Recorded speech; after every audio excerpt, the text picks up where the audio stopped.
But Coach, seemed like Dante last year was kind of hitting his stride going late in the season and had that injury. Just kind of how did he approach that and how much more comfortable is he looking out of the spring? Yeah, it was exactly what you said. He was, he had started to slide. Once we got him outside, he looked a little bit more natural. It was unfortunate that he dealt with that injury right after that transition. But he's picked up right where he left off. He's been consistent this spring. He's been playing fast. We're trying to make sure we watch his player load, his volume, and make sure we keep him healthy. But he's competed at a high level. He's had really good energy this spring. He's done a great job of leading us as well. He's vocal in that room. A lot of guys look to him for answers and advice. He's done an awesome job of being able to be that leader for us. It's one of those leaders for us so far. Adam and Brent. Brazzell and Thornton look similar, I guess, both 6'5", similar body type. If they're playing opposite sides, how similar are they and how different are they in terms of their skill set? I think they're different in their skill sets, similar in build. For us, that entire room, man, we've done a good job, and it's a testament to Coach Heupel, getting longer on the outside. Like you talk about those two, Dante and Brazzell. You talk about Brew, who's coming back. You talk about Chaz and Caleb, and the addition of Mike and Braylon. Like you got some real length at wideout. We've done a good job of being able to acquire talent, but also a certain body type that helps you win in this league.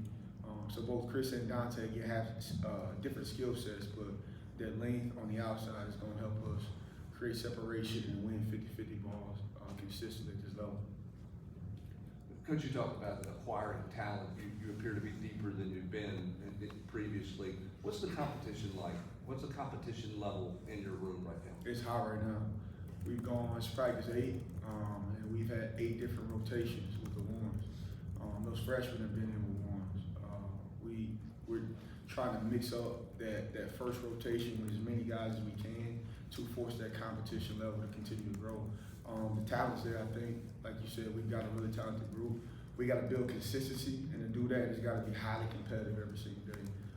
And those guys, old and young, have done a great job of embracing that, and they're taking it on the chin right now. They've been awesome. Riley. Coach, what's been the physicality like this spring, and how have your receivers gone up against the DBs, gate separation, that sort of thing? It's been physical, and it's good to see. I'll tell you this also, there's some days the defense wins, which you don't always like that as a coach, but you do like to see which guys will respond to tough situations. That's one of the things that, we have tried to put an emphasis on in spring is putting our guys in more physical situations. Last year, I can't tell you if we got a pass interference call. Like, you're probably not going to get one. So we got to start practicing that way and not even anticipating. Regardless of what happens, like, you got to go make plays regardless of who's draped over you or pulling you. Like, you won't get that call in this league. So that physicality piece is definitely something we've emphasized. And in run game, too, man, those guys, you can't just be a pass catcher. Like, whether I'm a true freshman or I've been here 4 or 5 years, like, you got to be able to be an asset in the run game. You got to be able to block your butt off, be a good teammate, and help the run game be efficient. And I think as a group, we've been really good in that area this spring. Patrick. Kelsey, go back to Chris. You said you talked about creating separation, 50 balls, things like that. What else can he do in his game? He's not just a downfield guy, right? What else can he do that can fit into what you guys do on offense? Yeah, Chris has got a unique skill set. He is 6'3", 6'4". He is loose like a slide. He's smooth. He can obviously make the deep catches. You saw that on his film last year. But he's really, really subtle and sudden in his transition. Like, he's a big guy who has the ability to play small as well in tight spaces. So we're fortunate to have him. His presence here has been seen, and it's also for some other guys. Man, they're stepping their game up because they see that there's real competition in that room. So it's been awesome to have him. Ryan up front here. What's jumped out to you about Mike Matthews at this point? I couldn't hear the first part. Repeat that. What's jumped out to you about Mike Matthews? Yeah, Mike is, man, highly competitive, like super competitive. He hates to lose.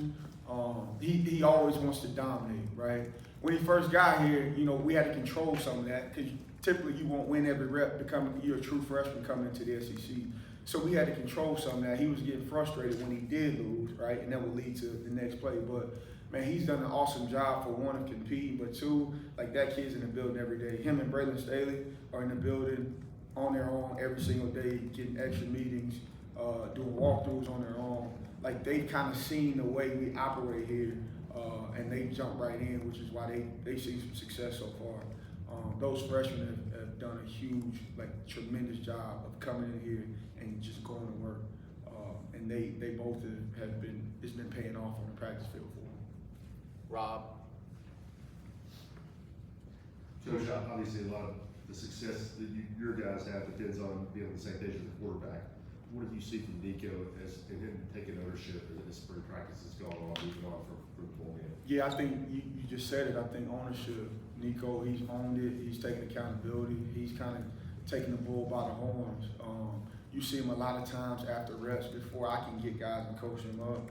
He's pulling them to the side. They're talking through what they see and trying to get on the same page. So he's done an awesome job of doing just that, taking ownership. anything else? All right. Awesome. Thank you. Thank you, guys. Thank you.